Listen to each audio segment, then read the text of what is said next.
chances today, but only if the favourites neutralise themselves by watching each other. Alejandro Valverde on stage 1, don't forget, just thought he could ride away from Alberto Contador. Didn't happen for him because Contador was just so strong. He's on stunning form at the moment. This should be a Contador kind of day. If something goes wrong, we want to know why, so will everybody else. And yeah, we'll see whether somebody can maybe just play the game today and come out trumps if Contador and Valverde just eyeball each other. Don't know. I still think it's going to be a shootout between those two, but yeah, we'll pick some favourites a little bit later on. I'm Carlton Kirby, sitting alongside me is Matt Stevens. A good little push this to roll over to them by Romain Sicard, but there's going to be many chapters to this day and its tale. It's a very, very difficult stage, arguably what it is, the queen stage of the race, finishing up. We didn't finish quite at the top of the climb, the Ustadza. There is a little drop down to the finish, but the riders will know this well. As you say, this is a regular finish for Tour of the Basque Country and has been used previously in the Vuelta. So the riders and direct sportees will know this area particularly well. But it's been a very interesting race so far. Quite a flat start. They are 25-30 kilometres along a plateau before dropping down and hitting the bottom of the first climb at around 55 kilometres, which was the second category ascent of the Alto de Ascencio, and that's where the initial breakaway opened up a small gap of just over a minute and a half. But there has been a coming together of sorts just around the feed zone where the bunch did split into two. We understand it's now regrouped, but that gave an opportunity for these three riders who've just been joined by Romain Sicard to break away, but they haven't got much of a lead at the moment, and that's primarily due to the pace being set by Tinkoff Saxo, obviously looking after the interests of their leader Alberto Contador, clad in the Amarillo jersey. Yes, indeed. In fact, jerseys as you were. David Villella of Cannondale is in the green, in the red, colourblind, in the red jersey with the white polka dots. The sprint jersey, which is blue, is Matteo Monteguti of AG2 La Mondiale, and Michael Kwiatkowski of Omega Farm Quickstep stays in the white jersey, which is general points here. It's nothing to do with youth, although if it was a youth competition, he'd be there as well. A little bit of argument, a little bit of haranguing going on. Look, I've just done a huge effort to get back up here. Let me have a bit of a rest. That sometimes does happen. Yeah, young Sicard there remonstrating with Tom Dumoulin of Giants. Dumoulin thinking that Sicard should have given a turn, but it's taken a couple of kilometres for Sicard to get across that gap, and to be perfectly honest with you, he deserves a bit of a rest before he starts rolling through with the others. But again, with only three being in the move, it's always quite hard. There's not much rest before you get another turn on the front. So Dumoulin clearly asking and for Sicard to come through, and that looks like another rider coming across the gap there, Carlton. It is, and Harada, I'm hearing, is the man who's decided to make the bridge as well.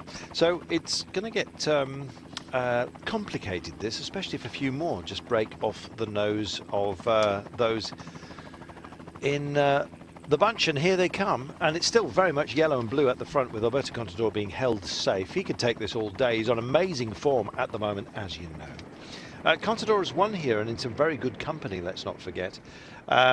He joined the Vuelta. He was very much in the frame with Valverde, Rodriguez and Chris Froome, and I think Valverde actually took it in 2012 during the Vuelta, but Contador's won here a couple of times himself. In fact, first time I think was 2009.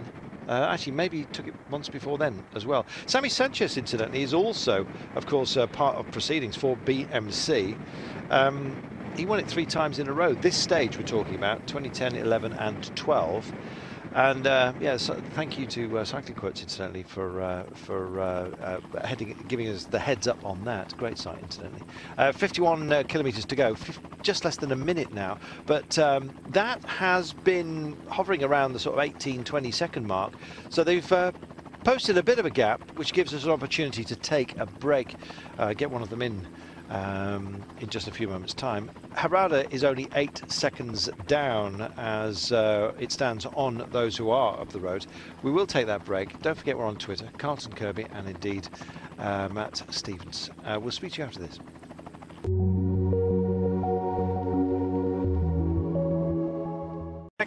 Rory Sutherland doing a great protecting job. Anyone who's sitting behind Rory knows that they've got a big man in front of them because there's virtually no wind. It's slightly breezy today, but only courtesy of the pace really that they are maintaining. Although they've knocked it back a bit after rounding through the feed zone, and they're just chomping in now. The gap's gone up to 1:07. Jesus Harada has gone up for Movistar and joined with Roman Sigar of Team Europcar, who was the last to get on the back of Ben Gastow of 82 Le Mondial, Tom Dumoulin, aggressive man that he is, from Team Giant Shimano, and Christian Durasek from Lampre Merida in their familiar pink and blue. That man's been going well, Arashiro. He's been a feature of the quick stuff. Don't think today is going to suit him. Thanks for everyone who's written in. Laura, the Centaur, has written in saying every time Carlton Kirby mispronounces, she thinks, Astana, I have to remind myself that it could be much worse. Actually, Laura, it is Astana, and if you ask in Kazakhstan, where we have been, and indeed the team, that's how they pronounce it. So we're kind of just doffing our caps to them, really, and allowing them to be called what they want to be. You call it Astana, I call it Astana. Let's call the whole thing off. Alfie Crockett says, will Ryder Ejderdahl do any damage today?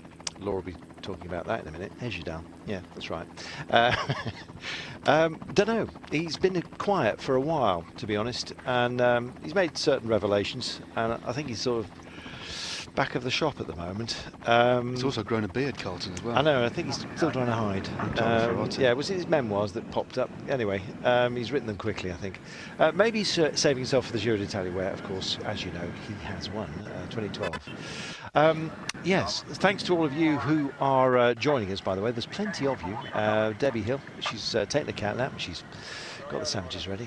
Yeah, she's with us. Down in Australia, of course. Yeah, exactly. But plenty of them as well. A couple of you from Down Under saying you're enjoying this. You'll be liking the sight of Rory doing his stuff, and in fact his teammates. Tinkoff Saxo doing a good job today for Alberto Contador. I guess they've kind of got to. Jesus Harada going up the road for Movistar. Good move by Valverde and the boys to have somebody there as somebody he can reach out to. If he goes farther up these climbs, it could be a help. Definitely, it's always good to have a teammate up the road.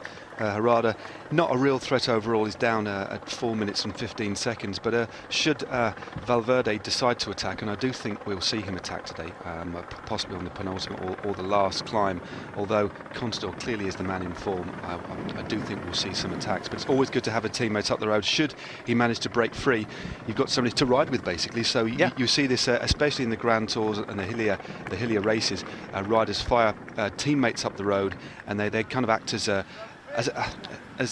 almost like a little island of safety, and to jump up to it, and then of course you can ride with them. It's just a very good tactical ploy, and of course now Movistar don't have to assist with the pace setting at all. Exactly. It's all down to Tinkoff Saxo. As you see, Rory Sutherland putting in a humongous turn. He's been on the front now for about 4 or 5 kilometres. A very, very strong rider to have in your team, and as you say, wonderful to sit on his wheel and just tuck into that slipstream. But I think they're pretty happy to let this lead go out, maybe to a couple of minutes. But this is now, I think the status quo is set for the stage. We've still got some horrendous climbs to come. Arguably the worst climb of the day is a few kilometres away, and that's the first category ascent of the Alto de Ichua, which average gradient of 10.12% and just over 4 kilometres long, and maxes out to 11.5, so a really difficult challenge. We could see some shenanigans on that one, but there's still quite a long way to go. Yeah, it's a long way out. They crest over the Ichua, I think it's with 28 to go, so we've still got quite a while before we get there. We're in the rolling terrain between the peaks. It's not descending or not climbing the next peak, but it is up and down for 20 Ks, and so we'll be hitting the essentially it's the first sort of circuit around Eibar. We're in a bowl, so we're skirting the town. We've done the last climb, which was up the Carabieta. We will then have this rolling 20 Ks, and then we go up the Ishua, which is, to our minds, the worst of the day's climbs that they're going to have to deal with. Max is out 11.5%. and it rolls on for 4.1 kilometres, so it's a proper climb.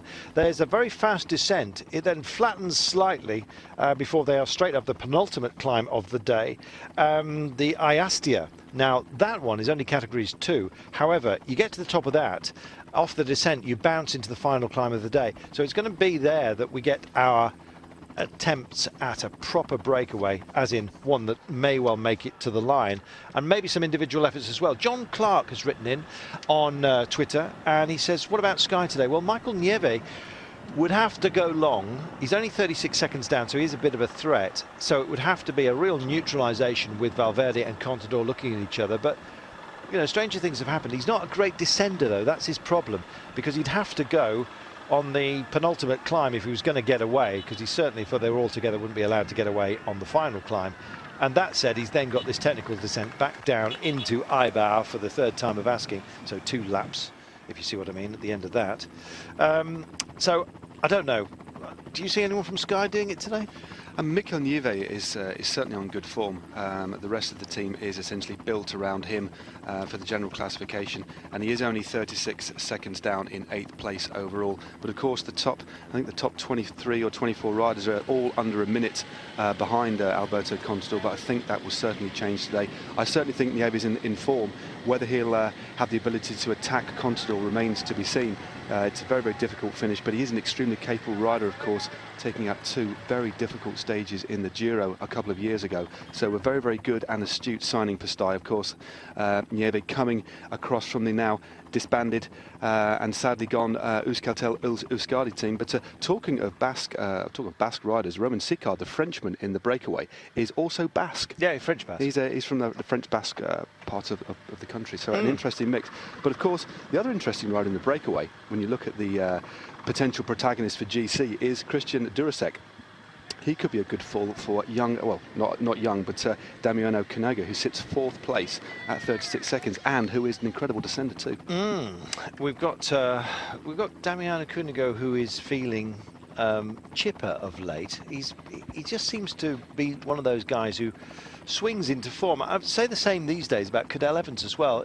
His constant form days have seemed to have gone, but Cadel has had some great runs. He started out straight out of the box really with a Tour Down Under, looked great. Looked well on the Strade Bianche as well, actually. He looked strong, purposeful, and then other days he kind of drifts away. Sort of Strade Bianche tuckered him out, and then when it got to the Tirreno Adriatico, he wasn't what we were expecting. But then again, he's had a bit of a break. You know, he's done the carpet slippers and and everything else. I was going to say the pipe, but of course that's completely untrue. I bet he's been out walking his dog. He's very fond of his pet dog. But, he is, yes. But I think he may well come back to form. But I think so. You know, it's not really a flash in the pan with Cadel. It's just it happens every now and again. Yeah, I think as you get as you've been around for a while and you get later into your career, and as you get older, I mean, Cadel Evans is 36 years of age, an extremely classy rider, but again, sometimes keeping the same level of form for long periods of time is harder. So the form, you can still be very strong, but maybe not for the consistency long amounts of time. But I think we'll see Cadel definitely in the mix later on today.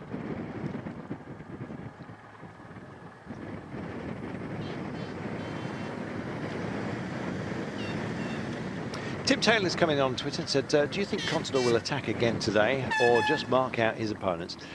I think Contador is absolutely cock-a-hoop at the moment. He knows he is the rider on the best form. And when you're on good form, it's not that draining to go for it and just show what you've got. In fact, quite often, it's best to use your form when it's come to you.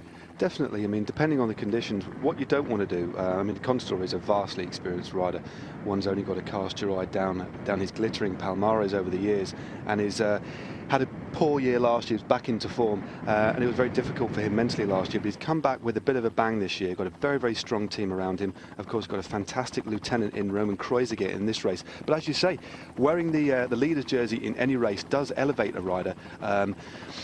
From a mental perspective, primarily, it gives you that strength. You know you're in very good form.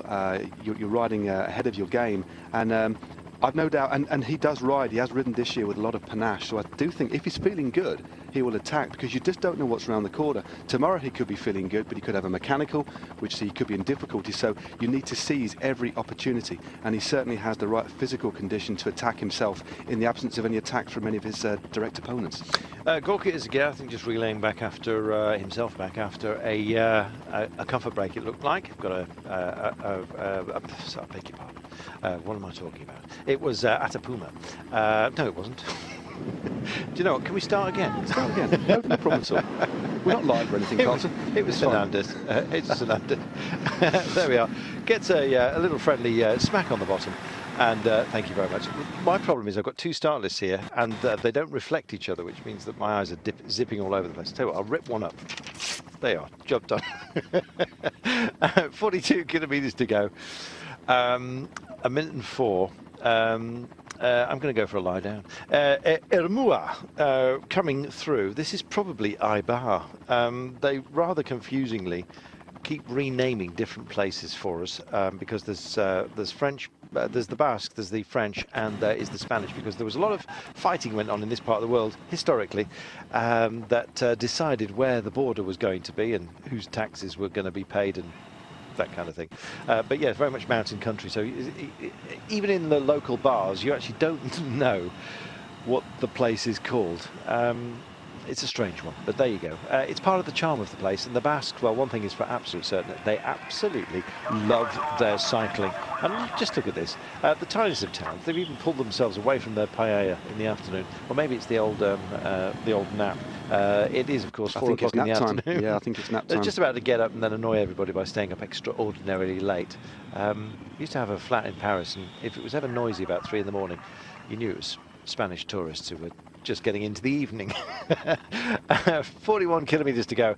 1:19 now, and so why it's a little bit quiet, because we've got plenty of fireworks to come, with it being the Queen stage. I think we'll take that break. Seems sensible, don't you think? Definitely. And then we'll be back. In fact, we may have just time to do our Basque for beginners. Can we slot this one in? Here we go then. Esa polita egiten aratsalde honetan. Niri mascota otteren nuke panasute niwen polish. We'll do the translation for you after this.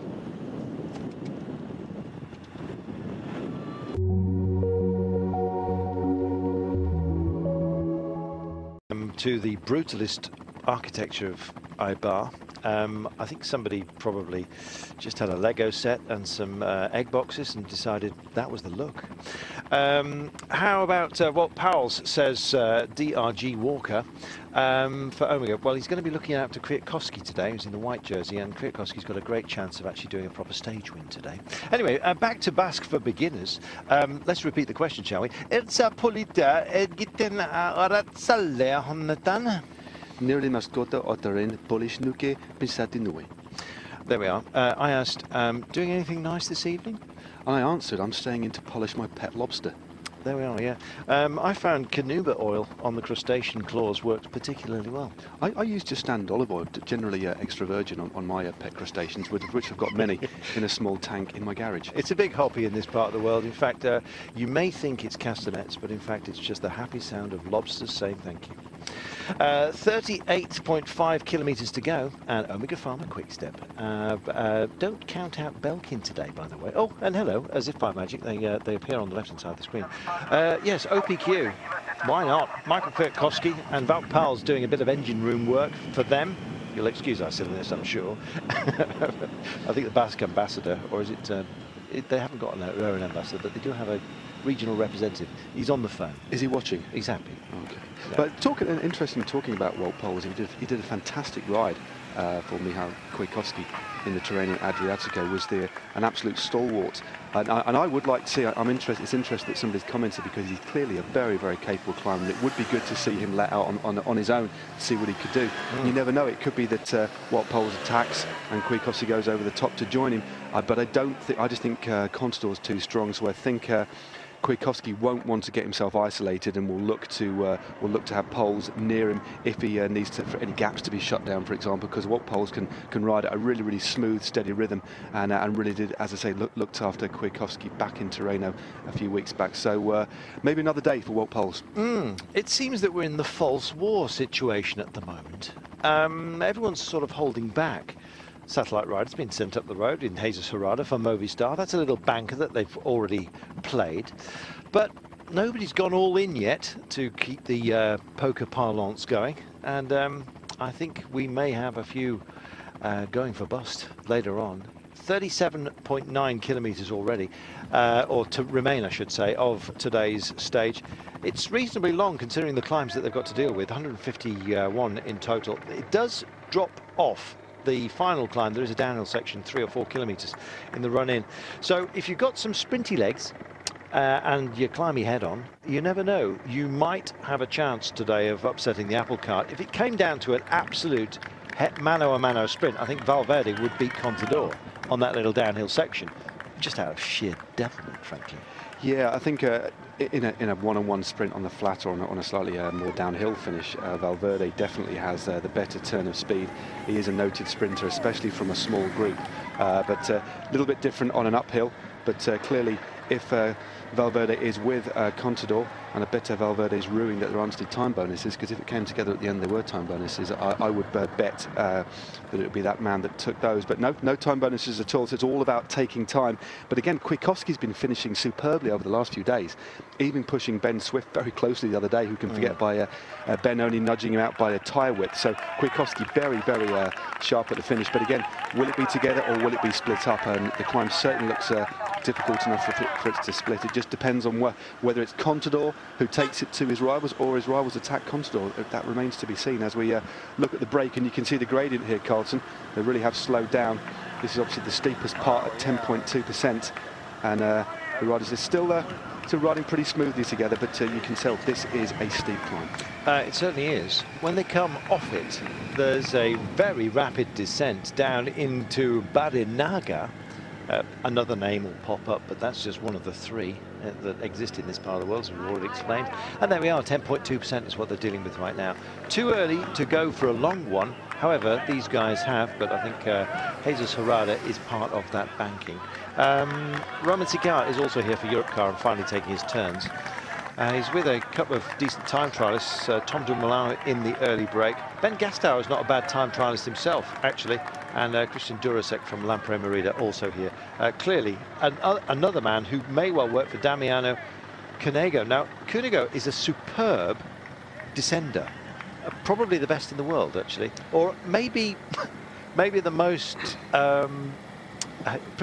risk-friendly. No, not risk-averse. He goes for it. Yeah, he loves it, frankly. And so saw him on the Tour of Switzerland a couple of years ago, and honestly I was frightened. It was a very narrow twisting descent, wasn't it? Do you remember? That was amazing. The motorbike could hardly keep up. No, well, it couldn't, frankly. He was just absolutely nuts. So if he goes on one of those today, it may well be that Durasek could help him out when it comes to the next climb. So you never know. But that would mean a neutralisation, and that looks like Movistar are not prepared to let that happen. Yes, it's John Izagirre, one of the right-hand men for Alejandro Valverde. Is nowhere overall. That's why we haven't seen a response from Tinkoff Saxo. But this is very good, interesting tactics by Movistar. They've not responded straight away. Again, they don't need to panic, but interestingly, gradually and slowly but surely, Movistar are firing riders up the road, which could mean, in a few kilometres' time, if he does get a bit of a gap, that Valverde, should he attack, has reinforcements, and it's all about isolating Alberto Contador. I mean, in the absence of anything else, clearly Contador is the man on form and the man to beat. And the only way to beat somebody in the yellow jersey in the first instance is to get him isolated. So is to put guys up the road, ultimately make Tinkoff Saxo chase, which they're doing, and gradually they will drop off. I would imagine that the only guy that's going to be left with with Contador at the end will be Roman Kreuziger. But Movistar racing very, very tactically at the moment. We're talking about the teams that are really decent strength. BMC, you know about, Cadel Evans, Sammy Sanchez, who loves it here, frankly. He just can't help himself. Winning 3 years on the trot. On this stage, I'm talking about, 2010, 2011, 2012. So You know, all right, that was some time ago. He's got to maybe look after Cadell Evans today, but they've got plenty of riders who are sub a minute, including TJ Van Garderen. Katusha, however, likewise, and Simon Spielak is only 58 seconds down, and he's very much under the radar as far as some of the major teams are concerned. And he might be allowed to have his head today, so don't, you know, dispel him. Just seeing Kwiatkowski bedded in and very well protected and just off the nose of the pack here. The bunch still bouncing away. Still, well, it's under a minute now, and they're bouncing more than anybody else as Alberto Contador. You know, if any other rider was riding like this, you'd think they were in trouble, but it's just the way he is. He's always had this very distinctive out of the saddle style, in marked contrast to a rider like Bradley Wiggins, for example, and maybe back in the day Jan Ullrich, who basically sat down and you could hardly see them out of the saddle, and it's a complete opposite. But that's the style that's most efficient, and he's using that style at the moment to devastating effect. But yeah, very distinctive, easy to spot with that bobbing style. But it's just the style he's most comfortable with. He has been interviewed about his particular style, and why don't you sit in the saddle? It's, well, because I feel more comfortable, and that's just his style. He rolls the bars so much. There are some that are worse, to be honest, but the front wheel is just all over the place. He probably does more kilometres than anybody else. Well, I remember back in the day, a Spanish great, obviously winner of the Tour back in the 80s, Pedro Delgado was the same. He used to weave his bike all over the place when he was on the attack. And another one, and I don't think you'll mind me saying, is Jens Vogt as well, the amazingly strong veteran riding in this race as well. 42 years of age. But again, it's just the strength there. I mean, that's their individual styles. I'm sure they would change it if they could, but that's just what they've been blessed with. Some people seem to be a little bit more at one with the bike than others, just as the way it is. Yeah. Alexander Reed says, based on what you've seen so far this year, who do you think will win the Tour? My money's on Contador. If your money is on Contador, you won't win much back, because he is odds on the way he's riding at the moment. Chris Froome of Sky has had his issues with illness, back trouble as well, which doesn't bode well, but then again he can be quiet and then very loud, as you know. Another question coming in from Jamie Hopkins on Twitter saying, will Port withdraw from the Giro to concentrate on helping out Froome against Bertie? That's Alberto Contador he's talking about. I don't know, that's speculation, but I think the strength of Sky was so huge over the last few seasons. They seem to have 3 contending teams that they could choose from. Yeah, 3 groups they could actually 3 overlapping races they could have had fun at. Now I think they've got 1 team, and they better nurse it. Yeah, Sky have been very. They've had some bad luck. Obviously, Froome is injured. Richie Porte isn't quite right, and is now refocusing his attention, getting through, resting up at the moment, getting himself right, and refocusing on the Giro, on the Tour de France, where he'll ride as a lieutenant for Chris Froome, and of course there's Bradley Wiggins to bring into the mix. So I think Team Sky will be okay for the Tour de France, but certainly this year it's more open than previous years. You've just got to look at the form Alberto Contador has got at the moment. He is going very well, but I know after this he's resting up. He's not going to go to the Ardennes Classics. He's going to rest up and train, and then come back later before the Tour de France, as a lot of riders tend to do now. Historically, riders would ride race after race and use races as training, but now, although some riders do that, the focus has shifted. So riders race races to win. And then they will go and train specifically in a more controlled environment, and that's something we're seeing with the scientific advancements in training techniques now. Thank you to all of you who engaged us on Twitter today. It's a surprisingly quiet time at the moment, but it's all hell is going to break loose, and so by that time we'll probably have less time to talk to you. But if you'd like to join the conversation, it's Real Stevens or indeed Carlton Kirby. Yes, indeed. Quite a few comments today. There we go. Sloping or horizontal top tubes, as somebody asked. I mean, a lot of the bikes have sloping top tubes now to give riders a little bit more control of the frame. So as you can see here, Tom Dumoulin on his giant bike, the frame is quite small in relation to its geometry. Looks a little bit like a mountain bike, and that basically gives the riders a little bit more control. You see less and less of the traditional diamond-shaped bikes now, although they're not completely absent from the peloton. It's just there is a little bit better handling and control, and riders do prefer, generally speaking, a smaller frame with a longer stem and more seat pin, just for that added control. And a particular rider with a very unusual set of dimensions who's not here is Peter Sagan, riding a Cannondale, which is actually a 54-centimetre frame with a 58-centimetre top tube, so completely bespoke. As we see Alberto Contador. just in the yellow jersey. They're very similar to his teammates, just not overly concerned at the moment, just letting his teammates ride the gap. Under a minute now to the leaders at 52 seconds.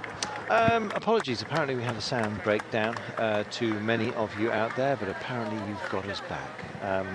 I think it was the Basque national representative who pulled the plug on us. 35.2, hello. Time to say ta-ta. If you think that you've got some anchors around you, then why not have a go? And Durasex decided to do exactly that. He certainly has. That's an interesting attack. It's still a long way to go, but perhaps sometimes when you're riding on a climb with a group of riders and you're not hurting too much, it's like, well, this is an opportunity for me. And he is riding at a distinctly faster pace than his compatriots there. They're obviously feeling very, very good. Looks very similar on the bike to his teammate Damiano Cunego, quite compact, a punchy-looking rider, but a very good time trialist in his own right. But certainly looks very focused and has opened up a bit of a gap at the moment and seems to be pulling away. So clearly he's looking at going out alone. Well, I think he is getting himself into a decent spot for Damiano Cunego. He's going to come off this descent, and believe me, it'll be eyeballs out. Watch out for the man in pink and blue, relaying over to his pal, and then having a crack at today. That's one scenario that I would love to see, frankly. 34.9 kilometres to go. Thank you to all of you who've been in on Twitter. We apparently had a sound issue. Apparently it's also been resolved, but you mobbed us with your words. I spoke to tech and we got it done. So you helped yourselves, which is great. Look at the crowds here that have turned out on this peak. They know every single crest matters today, and particularly at this sort of distance. By the time they come off this descent, there's a flattish section which starts around Barinaga, as we said. It's sort of the race to that, and then up the next climb, which is the Ayastia. That's where Cunego is hopefully going to hook up with this man, and maybe he'll just embarrass the big boys in the GC. Cunego, incidentally, we remind you, is 36 seconds down. Will he?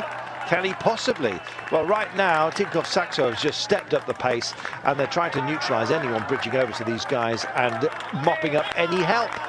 Minute flat is the gap. Trimming down, it's well, actually hovering about that time as we speak. We're going to have to take ourselves another break before we get onto that descent, but this is great. It's a minute then as we stand. Don't forget, if you send us a message on Twitter, hashtag please Eurosport Cycling, and then all your words, especially if you have any sound issues and that kind of thing, will be dealt with because it goes to the wider family. This is terrific. Look at those crowds, absolutely spectacular. They've come out in force, waving those Basque flags. Poor old Durazek, as he crests the top of this hill, taking the mountain's points, and soon he'll be just getting himself ready for the descent. It looks like a very, very warm day out there. Quick zip up of the jersey, and down he goes, in a lead of 1 minute and 4 seconds. As we see Rory Sutherland, he's done an absolutely epic ride for his team leaders today. Hardly missed a beat at the front of the bunch here. Riding very strongly, top unzipped, out of the saddle. Very rangy, strong rider. The type of rider that is absolutely essential in teams, because they're the kind of guys, they're kind of unheralded, these sorts of riders. They spend kilometre after kilometre at the head of affairs, making sure that the leads of breakaways don't get too far ahead, and of course looking after the direct interests of their team leaders. They'll obviously drop back when needed to get bottles for Contador Ital. But some fantastic crowds out here today. Yeah, very much so. Great neutralisation then on the climb by Tinkoff Saxo. But watch the descent, and let's see if Contador, he will, I guess, just latch onto anybody who decides to go for it and be naughty, as it were, because he is the ultimate descender. But somebody's going to have a go here, and I think it will be Cunego when we get over the crest. Definitely, it's always worth a bit of a nudge. Most treacherous conditions, of course, are when it's... Right, here we go. They are going to roll round the headland, and then the attacks may start. It certainly will be pacey. This could snap. It'll be a long, long line of riders. So into this corner, it's a long descent as well. It goes on for about 12 kilometres or so. And look at the pace that's being held by these guys who are up the road. It's great to see these guys, you know, absolutely expert at these descents. They'll be used to this, to going down hills fast, and it's something that there's a great sense of freedom. Of course, the beauty of descending in a race, you don't have the oncoming traffic, so you can take whatever line you want. Looking at taking the shortest line around the corners. Some riders will be familiar with this descent, others won't.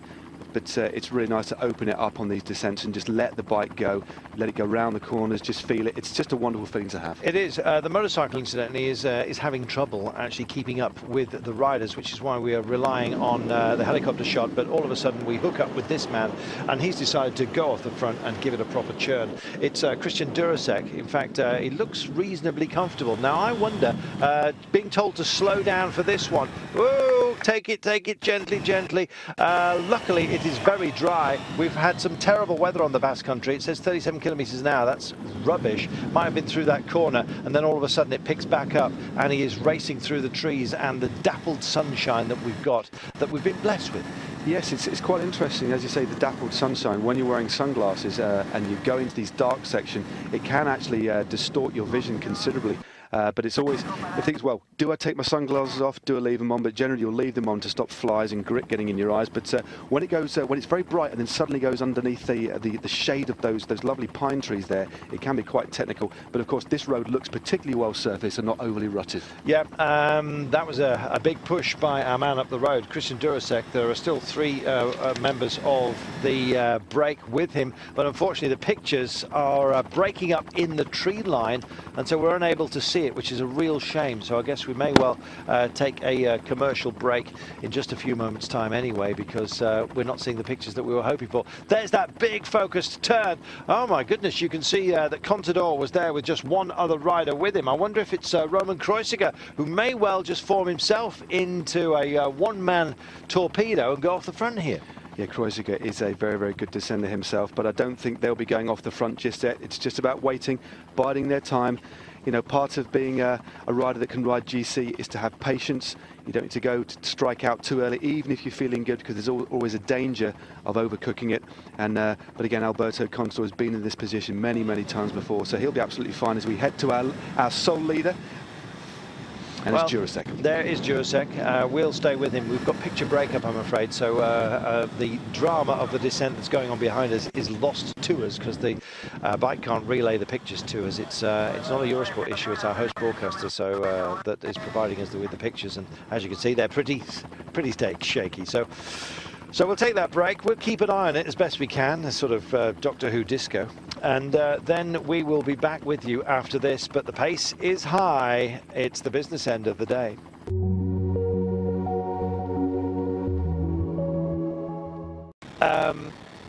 It's busy here. You can see that John Izagirre is with this group. And it's been lively, who had a few shaky moments in the trees. As we look back into the pack, I can tell you that Alberto Contador could, and that was up front and looking handsome. 55 seconds. 55 seconds is the gap now, but Durasek, it looks like, is back with his co-breakers as we come into Barinaga. Well, that was a great opportunity for an attack, and now as we roll through this, it's only a couple of kilometers before we start climbing again, and it's the penultimate test of the day, the Alto Ayastia. Yeah, that's a second category climb, 4.8 kilometers in length. With an average gradient of 5.63, so not as severe as the climb they've just crested, but does max out near the top, which is always very difficult, at 8.75. So yeah, another difficult test before the plunge down, and a bit of a plateau before they hit the final climb. So some definite difficult parts of the course still to come, but this break seemed to be working pretty well together, but they're not pulling much of a lead out. It's holding it around 50 seconds, and it's still Tinkoff Saxo that are riding behind. And I did see Rory Sutherland under the shadow of those trees, still riding on the front, so he's doing an absolutely sterling job. Rory, you know, he was. I was bigging him up big time for the Tour Down Under, mainly because he told us that he was on fantastic form, and he was going for the win. And then when it didn't go right for him, I think it was on stage 3, just sat up. Thanks, mate. I'd got Aussie dollars on him. Anyway, there you go. 26.4 kilometers to go. Just 3 seconds shy of the minute is the gap. And El Diario Vasco, there we are. It is there's an intermediate sprint to be dealt with, which announces, incidentally, the climb up the the Iastia. Thank you. Thank you to myself. There we are. And it was actually renamed even on the graphic as we speak. We will, incidentally, be passing today the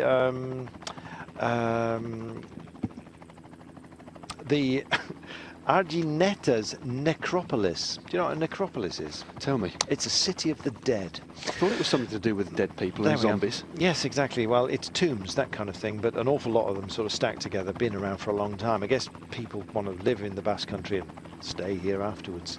25.7 kilometres to go. Haven't caught sight of it yet, but if you see an awful lot of tomb-like creations, then you'll know what it's about. Somebody will emerge and be a monster today, but I'm actually thinking that it's got to be Contador. He's just looking so relaxed. His team, you know, this has been water off some yellow ducks' back, to be honest, today. They don't seem troubled at all. They're happy to keep the pace. They know they've got that defending duty because they've got the leader's jersey. Other teams may well think they can take advantage, like Omega Pharma Quickstep, who are doing a super job looking after Kwiatkowski today, but I don't know, it's a very tall order if you've got to beat Contador when he's in the form he's on at the moment. It certainly is. I mean, there's a few teams with riders who, on their day, could give Contador a bit of a run for his money. But over the last few weeks, Contador has been on fire. Of course, he's the world's #1 rider at the moment on the World Tour.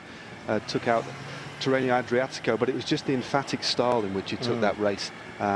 Dropping his rivals and some very, very classy rivals at that. And at the moment, well, on the first hilly stage of this race, to leave Alejandro Valverde behind in the manner that he did was super impressive. And Valverde admitted that it took him by surprise, but there was nothing he could do.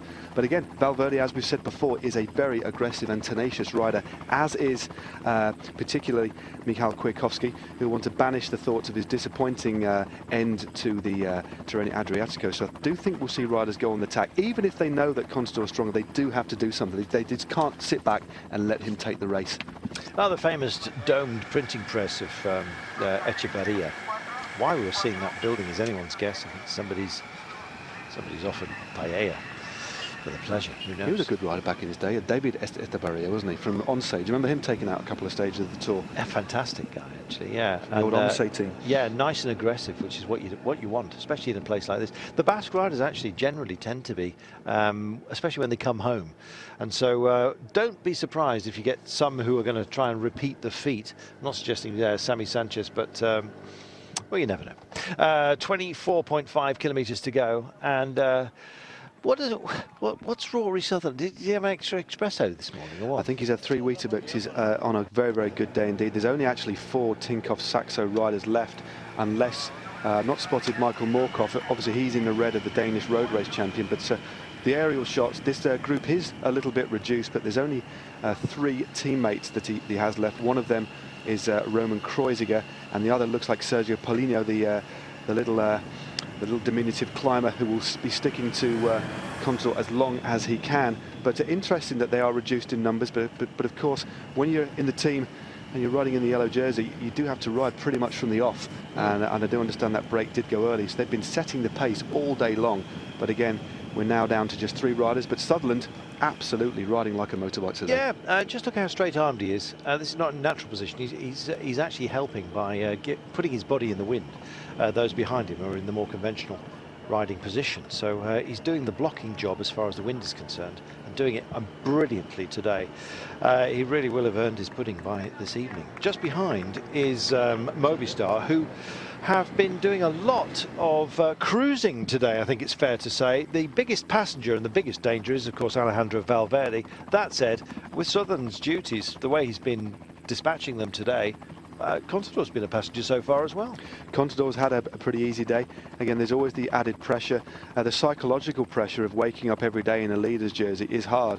And I've no doubt that you can interview many riders of Grand Tours and week-long stage race over the years. It's not just the physical pressure of having to ride at the front all day long. It's the mental pressure and the pressure of wearing that leader's jersey. So although he's riding in good form, he'll be nervous and he'll be a little bit anxious. But again, more than capable of dealing with this set of circumstances. But again, he's going to be looking over his shoulder. He is definitely going to be worried about Alejandro Valverde. Of course, 7 wins this year. Very, very dangerous. Average today on this penultimate climb, 5.6%. But it's got some testing zones within it. They're about 7.5 on occasion. So, but when they get the Ishua, or when it's nothing like the Ishua, I should say, which was 11 and 12. So, but the rude one's still to come. Let's talk about our final climb, shall we? And exactly what they're going to be dealing with, and the variation in the ramps within it. Yeah, the Alto d'Orsazza is a first category climb. It's 7.3 kilometers long, with an average gradient of 6.71. So it is a difficult climb, but it's 7.5% for 3/4 of the way up. Yeah, and then it does average out, or the incline does lessen to 3.1% for the last kilometre, and then of course drops off as we head towards the finish. So steep for 3/4 of the climb, and then more gradual near the top. But again, the top riders in this race have done it before. They'll know every inch of this particular climb, and they'll know the points at which to attack or which to back off and which to watch. But all eyes are going to be on Alberto Contador. Will he take it to them? I think or will so. they come from behind and attack him? But it's going to be very, very interesting. And the lead, again, that Rory Sutherland still on the front, and he's actually chipped away at that lead. It's now only 48 seconds to our leading 5 riders. Tony Anderson has come in on Twitter and said, my pick for today is Omega Pharma Quickstep, and Michael Kwiatkowski. He's had some fantastic results. He's also on occasion disappointed, but only because we're comparing him to his Strade Bianche and his Algarve form. But on the Tirreno Adriatico, he kind of went pop. Maybe he's refound himself, and maybe today is his kind of day. He's in the white jersey after all, which is the points jersey, incidentally, not the youth jersey, although if it was a youth, he'd be there as well, as a young Polish champion that he is. So yeah, it might be a good call, but I think in the way that Contador's riding at the moment, and particularly Valverde, who's clearly up for it, that explosive first stage, which really was a rude awakening into this event, it set the stall out, and it'd be hard to match that in terms of drama, but I suspect we might today.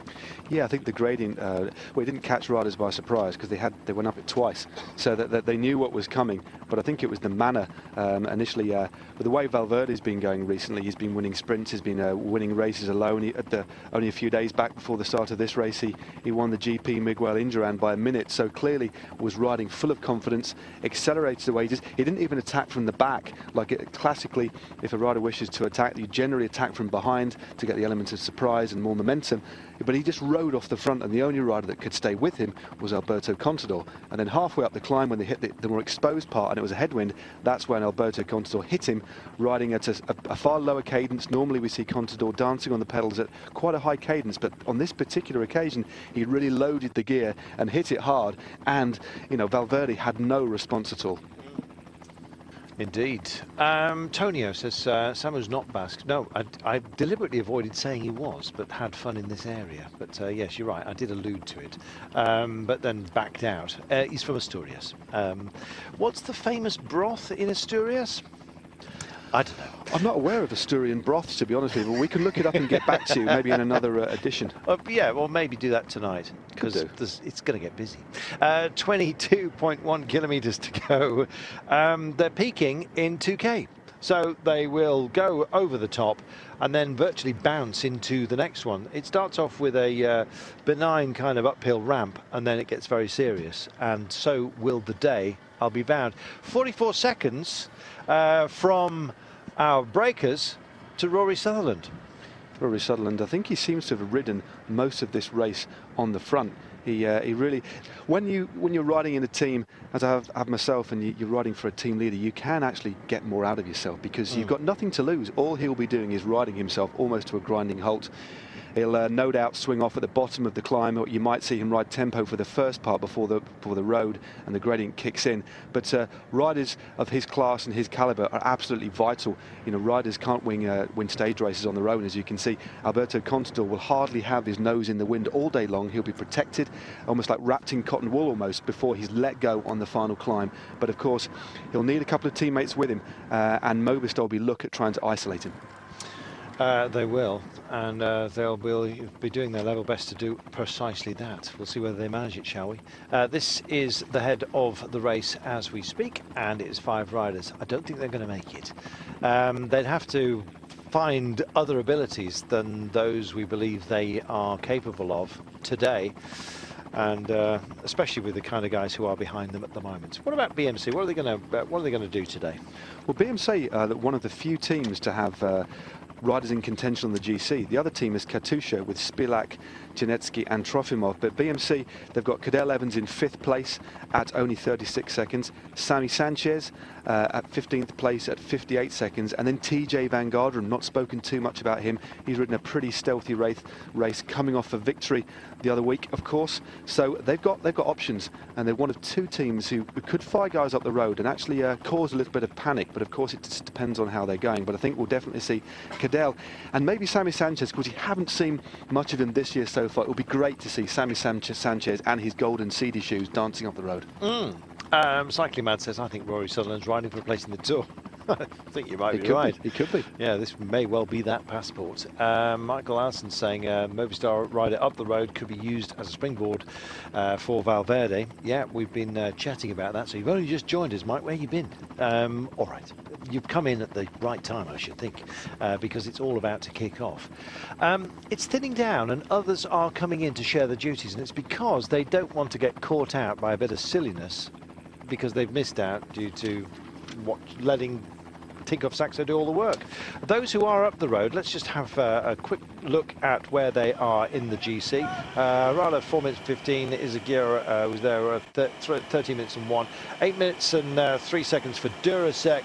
Sikar 4 minutes and 15 and 3 minutes and 39 for Tom Dumoulin. So Tom Dom, who's nearest to you with his large form, is the biggest threat. But, well, to GC boys, no threat at all.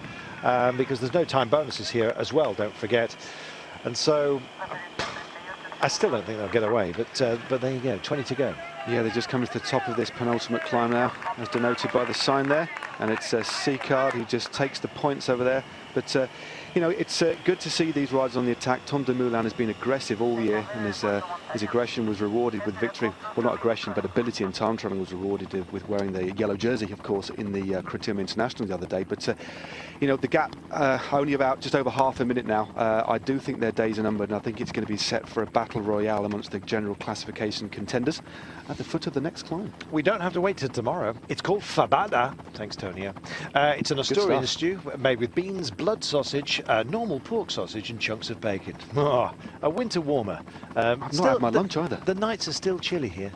Maybe we'll do that and crack a bottle of the old red stuff as well. Sounds good to me. 20 kilometres to go, and that is at this penultimate peak. Downhill we head. Thanks, Tony. Tummy's rumbling now. Only 31 seconds, though, which shows that the bunch have woken up to the fact that there's guys up the road who potentially could cause some embarrassment, and now they're going to set their stall out because this is the race for the bounce to the final climb. Definitely. I think the interesting thing about the composition of this breakaway is the Durasek and, of course, Izagirre. Now they're going to be, I would imagine, foils for their team leaders, respectively Damiano Cunego and, of course, Alejandro Valverde. So it's not just about getting in the move and just riding without any particular ambition or tactic. There's definite tactics behind these guys being up the road, and they'll be looking, I would imagine, to one of their team leaders to make some sort of move and then be assisted by them on the slopes of the last climb. Suzu's saying, where are the Schlecks? Good question. Where have they been all week? And in fact, will they ever be back? It's an eternal one. 19.2 kilometres. Just an update. I think Frank Schleck is about 3 minutes down, and Andy is like... I think he's still 12 and a half minutes. Yeah, 12 and a half minutes. Not the form they would like. No. We did see a glimmer of Frank Schleck's past glories, really, in a Criterium International, where I think he was he placed fourth on the final stage. Obviously, that was won by a Perrault. Again, a man we've not mentioned much about, but I think Jean-Christophe Perrault from AG2R wearing number 12. The Frenchman could be a danger today too. We're going to take ourselves a quick break while they're on this little downhill section, approaching the ramplet, which takes us to the big one, the Cadre 1 climb to the finish.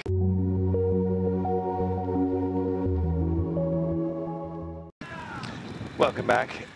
We've got a couple of time trialists in the break today. Incidentally, Taylor Finney is the kind of guy who can time trial and sort of get himself up these sort of inclines. It would have been nice to have seen that kind of drive today, but I don't think it's going to happen because it's just too explosive towards the end. Yeah, well, Taylor Finney's focusing on the on obviously the Northern Hemisphere Classics, isn't he? So he's going to be riding Paris-Roubaix. I think he's got a good chance of being an outsider for that, you know. Definitely. Well, he's won the under-23 Paris-Roubaix on 2 occasions, and he's definitely eyeing this one. Rode a very, very strong Tour of Flanders, was out in front pretty much all day long. It's his debut.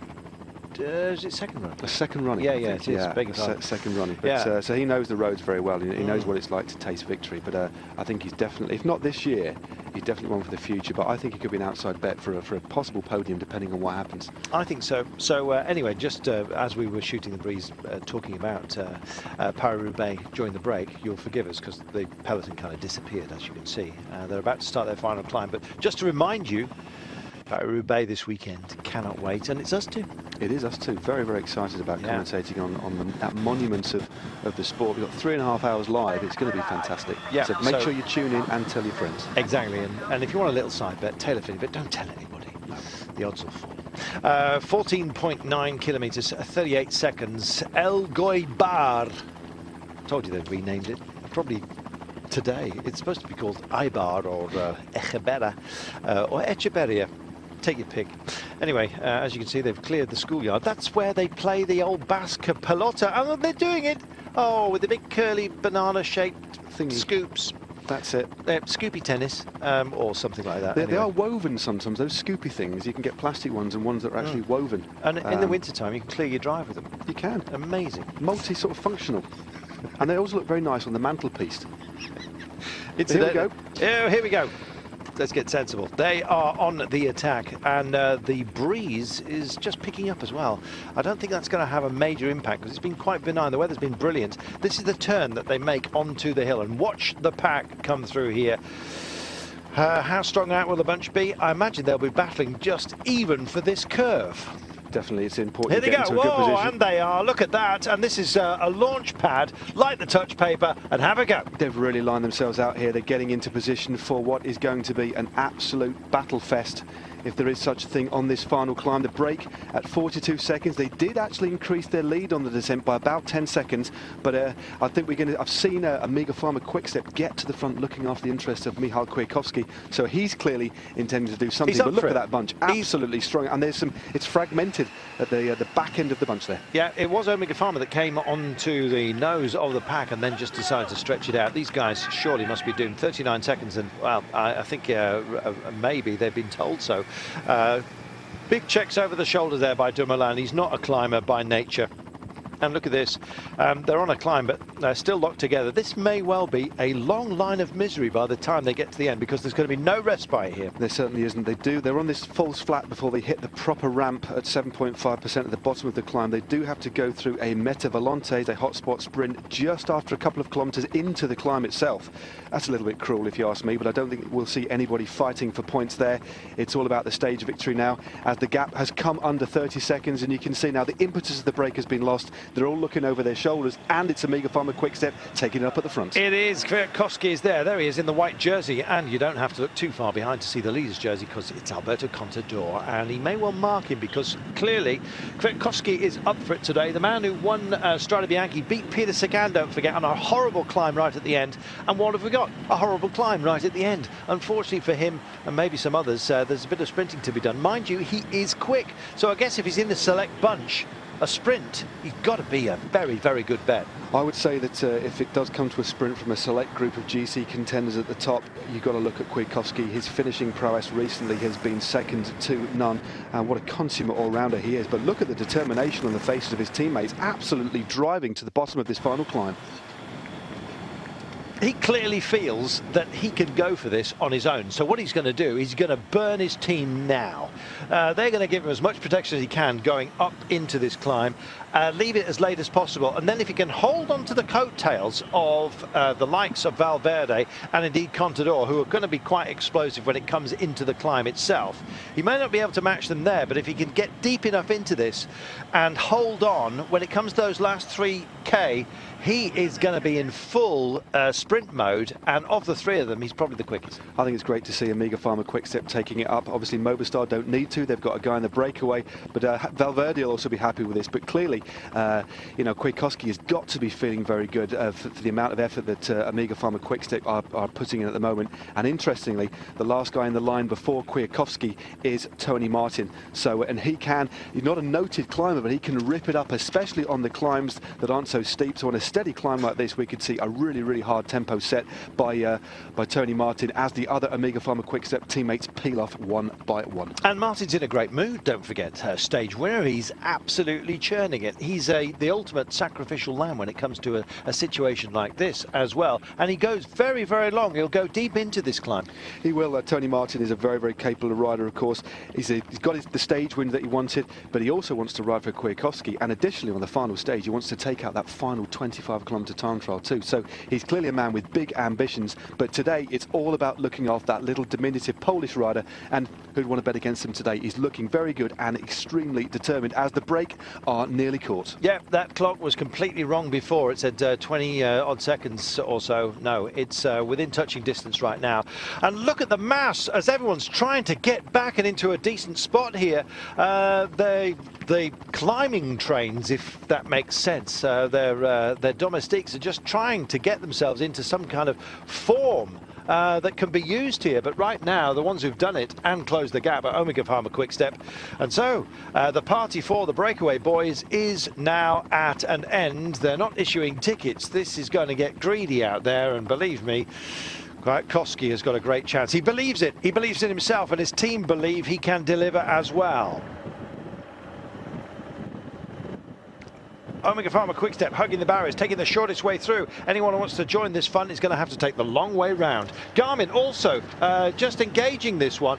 People talking about Ryder Edgedale, we were mentioning him here ourselves. Tom Jelte-Schlachter, though, still very much involved. Definitely Tom Jelte-Schlachter at 56 seconds in 12th overall, but also number 93 for Garmin Sharp, Andre Cardoso, also still within a minute as well. So there's lots of teams still in the mix and 20 riders within 1 minute of Alberto Contador. So anything could happen on this climb, but he is surely the man to beat. There he is in the middle of your picture, just adjusting his toe straps, not toe straps, Velcro, sorry. Don't forget Bob Jasink, he's also still involved, and his team are just starting to muller it as well over there on the far side. They have read the road book beautifully. They take the shortest line around here, Omega Pharma Quickstep, so they switched over the other side of the road. Astana had to go the other side, but they are still very much involved. So are BMC. What can Cadel Evans do today? Come on, Cadel. Sammy Sanchez as well. What a great 1-2 that is. You can see Cadel Evans with this fluorescent shoes just on the right-hand side of your pictures, just dipped behind the Orica Green Edge figure of Peter Weening. But it's all about Omega Pharma Quickstep. Look at the tempo they're setting. It's as if this is a lead out for a bunch sprint with Mark Cavendish, not to the bottom of a very, very difficult climb. And again, it's all about looking after Kwiatkowski, but Contador is there, sat in on about 8th wheel, looking very, very comfortable at the moment. Pierre Roland is not a threat.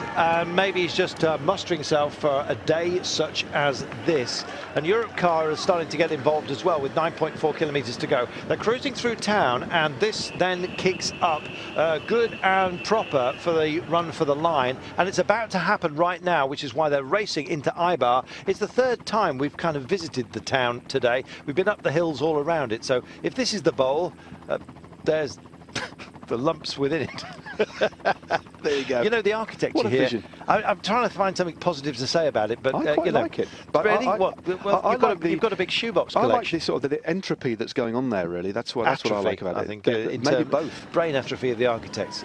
We're being unkind. There's Kaya Rural, who are going for it through this challenging city in terms of beauty. But anyway, this could be a fantastic day for them. Luis Leon, don't forget, got the man. Definitely, but Luis Leon, of course, might have burnt all his matches already because he was away earlier on. But look at the speed of this rider. Can't quite check who it is at the moment, but he's accelerating away from Omega Pharma Quickstep. Very, very narrow, twisting streets, technically demanding. So it's about getting yourself in the right position. And at the moment, Contador and Kwiatkowski are in the right position. I can also see Damiano Canego there. Again, remember, look out for him in the pink. Only 4th overall at 36 seconds. Spalex there for Team Katusha. He's got a couple of riders with him too, and they have been riding very, very well indeed. David Arroyo still very much involved, don't forget, for Kaya Rural. as well. This is a little bit of a light up, and the chase comes to them right now. And Kwiatkowski, Omega Farmer, sorry, I beg your pardon, Orica Greenedge also having some fun with us. Orica Greenedge are going to be looking after young Simon Yates. Now, he's 21st overall, but only at 58 seconds. He'd ridden a very, very good race so far. Nobody else for GC on them, but that looked like Peter Weening taking the young British rider to the front to get him in a good position as the climb starts. Well, Simon Yates, wouldn't that be something? He and Adam both here, don't forget, for the Aussie team of Orica Greenedge. Michael Matthews with a fantastic result. Loved it for Mickey Matt. King Bling, as he's known, likes a bit of jingle jangle. 7.8 kilometres to go as they head through town, and then the long and winding road to the line, including this crest, and then a downhill run for home at the very end, and that's where the real challenge will take place. Definitely. Hopefully we'll get a glimpse of the riders, and it is Orica Greenedge, and it is Simon Yates and Peter Weening, who have broken away from the Omega Pharma Quick-Step track. Very, very interesting move. Look at Weening there, a noted climber on his day, but a fantastic ruler too from the flatlands of Holland, with the young British superstar of the future, I think. Yes, on his wheel, looking very comfortable indeed. Extremely capable. There is one of the older buildings. I think they're listening to it. It's the Onzaga Square. There we are. Let's get back to the racing, for goodness sake, because Orica Greenedge have suddenly just lit this up, bringing those gorgeous colours to the fore, and it's Simon Yates who's being dragged into position.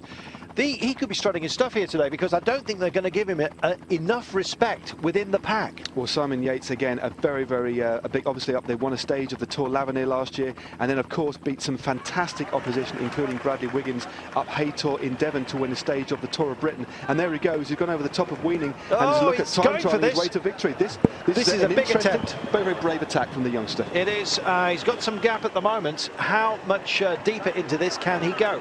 Now, overall, just checking on Yates's deficit, where he stands in the overall classification. He's not that much of a threat, but 58 seconds. Goodness me, there's no bonus seconds here, don't forget. And he turns into the climb proper right now. Checks over his shoulder. I just wonder whether this is too much of an ask, considering who he's got behind him. And look what they've done to him. They're in heartbreaking mode, and the call's gone from Michael Kwiatkowski. Go for this. That's the figure of Tony Martin on the front, leading Kwiatkowski.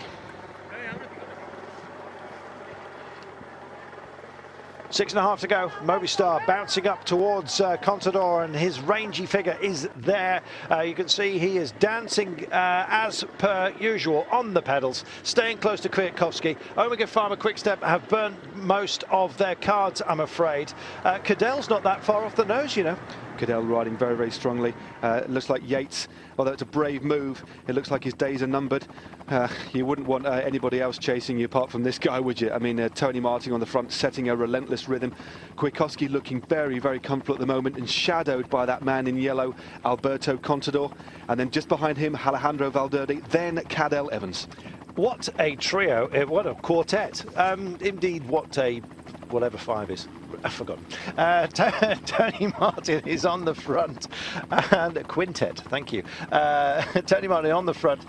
Wow, Martin, Kwiatkowski, Contador, Valverde, Cadell Evans. You wouldn't have wanted anyone else, really, if you had to pick 5 on a day like this. This really is set fair, and it actually looked like Roman Kreuziger riding in 3rd position, and it was Contador down in about 5th or 6th place. But Simon Yates now is turning a lovely low gear, got a lovely rhythm.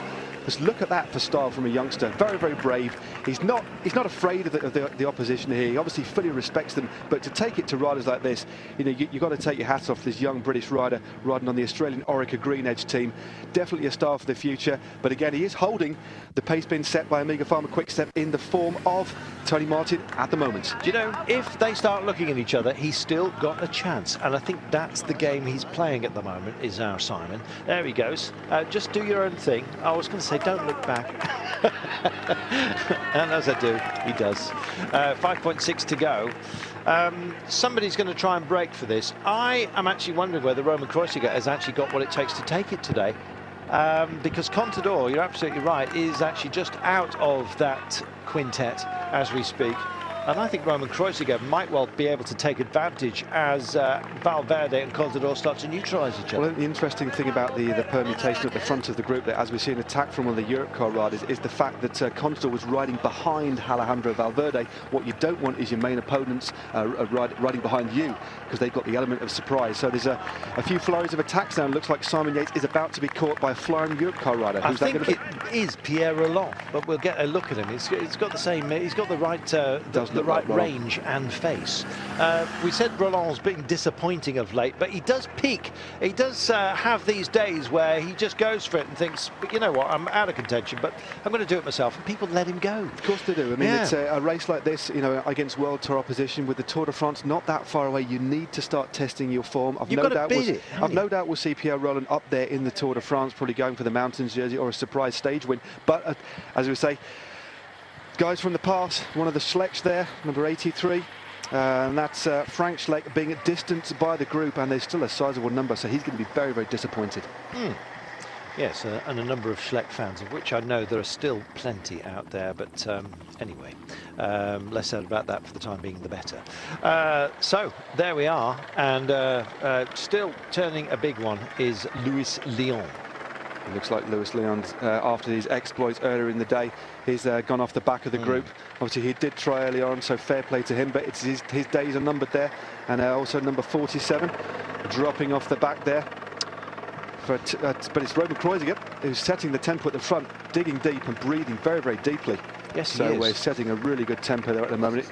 He did some tremendous turns in Tirreno Adriatico, and I thought he could have won one of the stages himself, but obviously he actually waited for his team leader. And Tony Martin's still in there. What an amazing ride by Martin.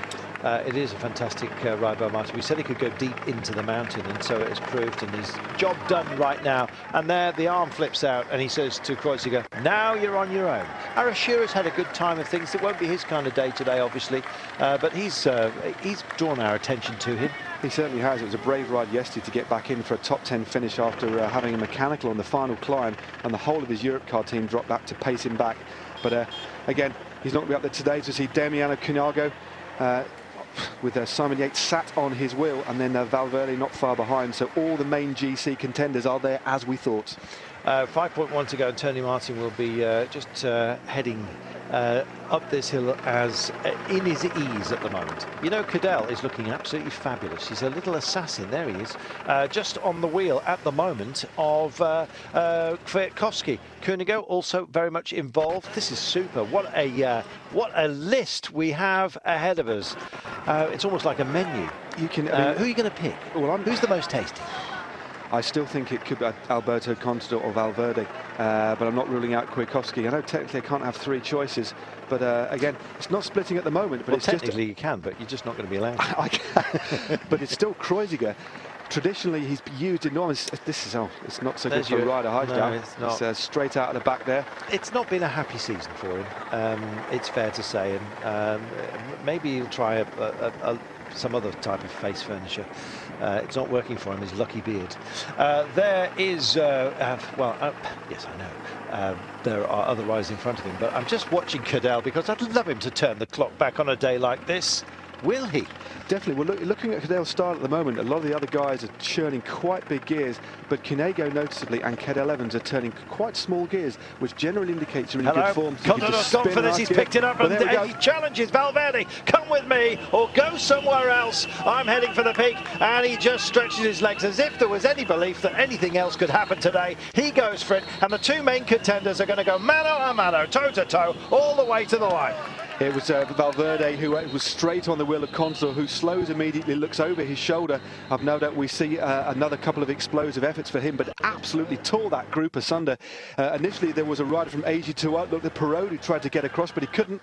But at the moment, it's just these two riders. It is. Spilek's trying to get over, I think, for Katusha. I'll get the confirmation on that for you in a moment. No sign of Kwiatkowski just for the time being, and that was an amazing turn of pace. Contador showing everyone what he can do. They'll all get back to him right now, And it is indeed Spilak, 121, with his unzipped jersey, just trying to get some cool in there. And here goes Kuhnigo. He goes over the other side of the road. Will he try something clever? Kwiatkowski just boxed out of it. And we say boxed out as if it was a sprint. It virtually is at the moment. The incline is kicking up.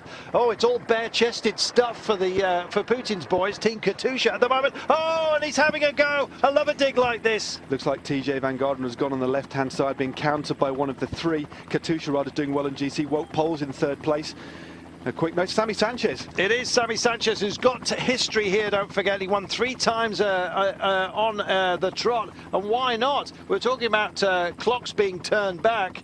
Why not have a go yourself? And that's what he's doing. It was Wout Poels who brought that back, but it's a Contador who's gone again, and Valverde is sticking to his back wheel like glue, not giving him an inch. Contador has got strength in depth, and he's showing it to us right now.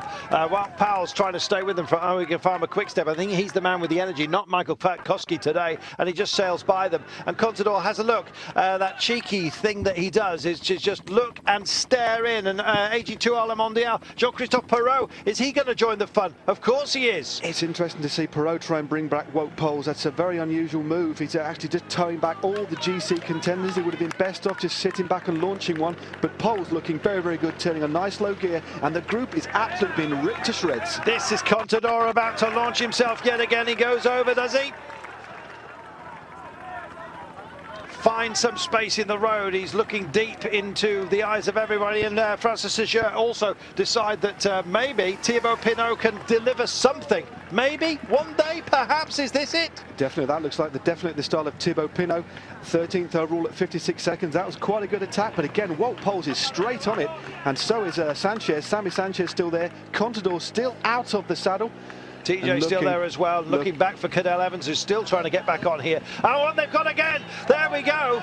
Well, they can change the pace, but significantly, the difference between these two guys and the rest is they can sustain it. They can manage the situation, and that's what we've got right now. They dare not let this come down to a sprint, incidentally. Definitely not. They want to split this up as best they can, and Contador is super aggressive. It's almost like he's toying with his opponents, backing off and then hitting them hard, backing off and then hitting them again. There's only so much of that kind of damage you can take.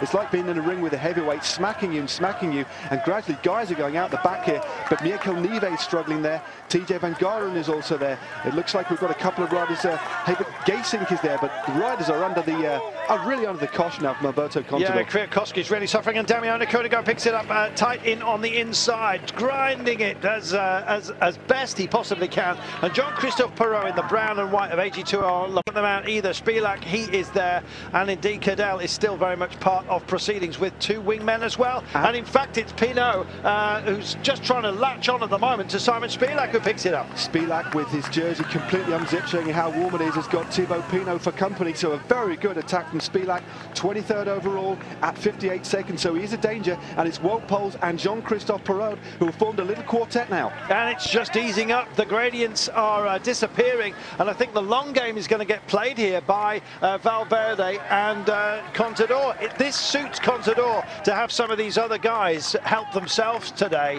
because he'll stay in that leader's jersey, provided he marks out Valverde. But it looks like Contador's going in. He sensed a little bit of danger, but that is a lovely little opportunity for him to go again.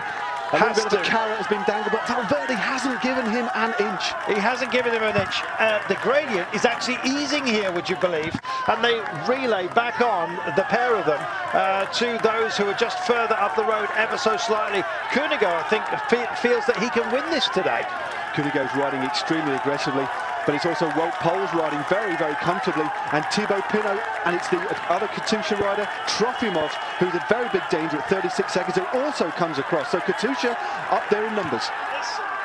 Listen to that crowd, it's absolutely fantastic, and how animated are the riders themselves. Contador still wants to get something out of today, and he does not want this to drift away from him. And Wout Poels decides to kick as well. Finds a little bit of space where there appear to be none available. The crowd doing their job and just getting out of his way, and Jean-Christophe Perrault comes back to them as well. This is proper marking duties going on right now by Contador against Valverde. I think the sprint is going to come from the men in front, because they're going to suddenly be going downhill here. They are. It's only 3 kilometres to go now, and it's Wout Poels driving over The gradient now does flatten a bit. It's easier to get a bit of momentum. Will he get some assistance? But it's Contador now driving 5 riders back across that gap. He doesn't want to give anybody any tarmac whatsoever, and he's closing that gap on his own, and it's Valverde on his wheel. It is Valverde on his wheel. Valverde probably the quicker of the two men when it comes to the sprint, but there's some quality up here and some very fast men as well. Mark Powell's is not hanging about.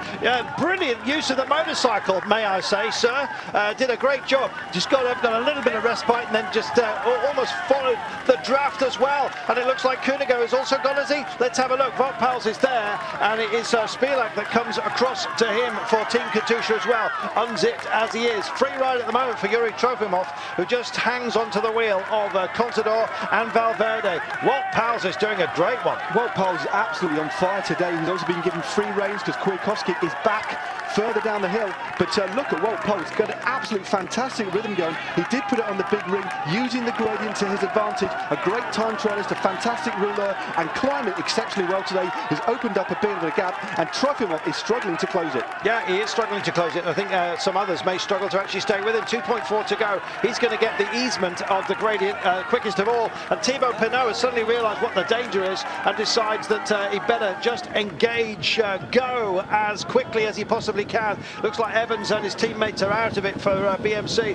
And Wout Poels now has to settle himself into time trial mode here. There was another rider, Mikel Landa from Astana, who was in the mix there, helping shut down the gap. But now it's all about Wout Poels getting into a good time trial position and actually driving himself clear here. Takes a shoulder. Just get your head down, Wout. You're doing extremely well, mate. Yeah, he is. He needs to get more of his body out of the wind and just believe in his downhill abilities. And here we go. It's not that focused to down. It's almost like a downhill ramp. With 2 to go, and it looks like Wout Poels is going to deliver today. We did say he's looking very, very good. 2 kilometres to go for Wout Poels. Attack repeatedly on this climb to give himself a lead. 13 seconds. Well, that's handy. He's 58 down off Contador overall. Contador just rolls to the front of the chasers, and it may well be one for the also-rans today. 1.7 to go. There's no great urgency, and suddenly there is, very much so, from Katusha and Spilak, and his jersey flapping in the wind. He could probably do with that zipped up, to be honest. Forget about trying to stay cool and just get yourself a bit more aero at a moment like this. 9 seconds. This is going to be close. It's been so action-packed, this finale. There's been no opportunity for him to zip his top up, but ideally he doesn't want that flapping in the breeze on this downhill section. But yes, the trio of Spilak, Chinetsky and Trofimov very, very active at the front, but it's still all about Wout Poels, who has a tenuous lead of only 10 seconds with 1.3 kilometres to go. Well, heading for the 1200-metre marker, and this is no gap at all, 9 seconds. They could still close this down if they all work together, but are they? It's a whole series looking quite ragged just for now. 3 BMC boys still in this one. I wonder if somebody else is going to pick up the mantle. 1 to go under the Flamme Rouge. I think he might just get there. 9 seconds, he's holding. It was Thibaut Pinot who took it up for Frontier Leger, and it does look like the white jersey is now on the front. Is that Kwiatkowski blocking? I can't quite tell, but he's opened up to 10 seconds now. The road goes up a little bit and then drops down to the finish. It's all about Wout Poels now. It is, and the more sinuous this is, the better it is for him, because he can pick his lines. But not only that, Kwiatkowski can get to the front, hold a defined line, and make everyone else have to ride around him. And that's the teammate's job the man in the white jersey is doing for his friend Wout Poels, who's going to race away for victory here. 500 metres, he's going to hold this all the way. He certainly is. What a fantastic ride by Wout Poels. He's been the right-hand man for Kwiatkowski for so long. One more look over his shoulder, but he attacked just at the right time. In fact, he attacked on several occasions. What a wonderful victory this is going to be for the Amiga Pharma Quick-Step rider. Yeah, worryingly, we had a very early switch to that camera. I was thinking, where is he?